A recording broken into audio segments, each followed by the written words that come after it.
Bonjour ou bonsoir selon. Assalamu alaikum. C'est Sidi Bouya Mohamed El Fadel Mbaye,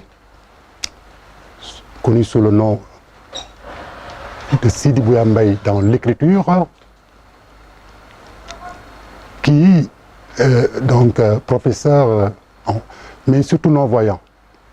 Non-voyant, écrivain, un romancier non-voyant. C'est atypique, vous direz, mais c'est comme ça. C'est mon deuxième livre, mon deuxième roman. Le premier a été bien accueilli par le public. Il s'est agi du Rescapé. Aujourd'hui, on va parler de La Longue Nuit. La nuit fait peur. Le temps est rythmé par l'alternance du jour et de la nuit. Le jour et la nuit fondent le temps. Mais on peut se poser certaines questions.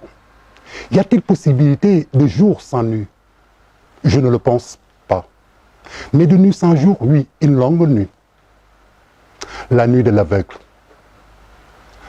Ce deuxième roman que je présente au public n'est pas un roman autobiographique, mais c'est une grande interrogation sur la nuit qui fait peur depuis l'aube des temps. Depuis Homère. Oedipe ne s'est-il pas crevé les yeux pour ne plus voir le quotidien des vices?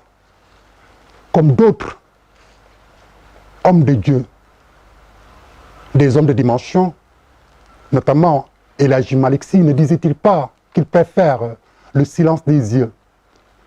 Ces yeux ce silence qui va le faire détourner du quotidien des vices pour faire le grand plongeon en soi et rencontrer Dieu et le servir. La nuit fait peur. C'est paradoxal. De même qu'on convoque la nuit, de même on a peur de la nuit. Mais pourquoi avoir peur? Moi, l'aveugle, habitant de la nuit éternelle, je vous invite dans la nuit.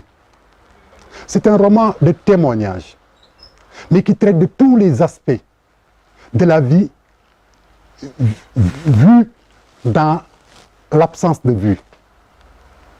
C'est vrai, on peut voir au-delà des yeux, mais ce n'est pas l'adage Wolof qui disait toujours que xel ay gis. Non, ça c'est assez réconfortant. Mais il est possible de voir au-delà des yeux. Je suis convaincu, et ces deux livres le démontrent, que la perte de vue n'est pas une tare rédhibitoire. Moi, l'aveugle, habitant de la nuit éternelle, j'habite le monde de la nuit. Le temps n'existe pas chez moi, ni l'espace. Nous sommes tous prisonniers de l'espace, mais en même temps, nous autres, nous sommes encore prisonniers dans l'espace. Mais ce qui est intéressant, c'est qu'en même temps, nous sommes la totalité de l'espace. Les frontières qui limitent la vue ne nous appartiennent pas. Devant moi, c'est l'infini. Derrière moi, c'est l'infini. Autour de moi, c'est la totalité de l'infini. Il a fait nu dans le ventre d'une maman. Il fera nu dans la tombe. À l'instant où vous pensez, vous êtes dans la nuit, car on peut lier la nuit à l'inconnu. Dieu est dans la nuit. On a peur de la nuit. Mais pourquoi? Et pourtant, dans le jour de 24 heures, il faut nécessairement aller dormir. Donc être dans la nuit, rejoindre mon monde à moi. Mais imaginez les non-voyants que vous voyez dans la rue. Ils sont dans la nuit. Alhamdoulilah, mes amis. Si vous pouvez faire un pas et faire un autre pas, il faut glorifier Dieu. Car la vie est pleine d'obstacles. Ce roman, La Longue Nuit, au-delà de la nuit de Moutefeu, l'héros principal, qui raconte le processus de destruction de ses yeux par une maladie, met en exergue en même temps le monde parallèle où il y a eu une autre manière, où il a vécu une autre façon de destruction du processus de la vue. Le coma conscient, il peut encore le raconter. Le monde parallèle. Il a rencontré Dieu dans sa nuit. L'omnipotent, l'omniscient, l'omniprésent, la totalité de la totalité, l'héritier de tout transcendant. Et dans son commerce avec Dieu, il vivifie sa spiritualité dans le livre. Au-delà de la nuit de Moutoufa, c'est la nuit du monde que nous racontons. Mes amis, est-ce que le monde a-t-il connu une fois sera le jour?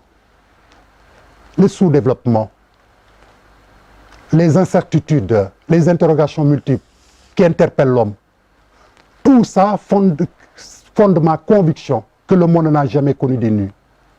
Les guerres mondiales, les guerres qui se préparent, l'obscurantisme et autres. Celui qui est à cet instant dans une barque, sur les rues, dans la mer Méditerranée, à la recherche de l'espoir, mais poursuivi par un requin, vous ne pensez pas qu'il est dans la nuit, qu'il n'est pas dans la nuit? Mes amis, je vous invite dans la nuit. Ce roman est une invite à découvrir la nuit dans sa totalité, à répondre à certaines interrogations qu'on est en droit de se poser et peut-être vous aider à apprécier la nuit. Si, certes, vous l'appréciez, parce que la nuit est belle, mes amis. On retrouve la chaleur d'un nid. On retrouve la chaleur d'un nid. On se repose, on se requinque pour affronter le jour où les frontières de la vue ne sont pas limitées.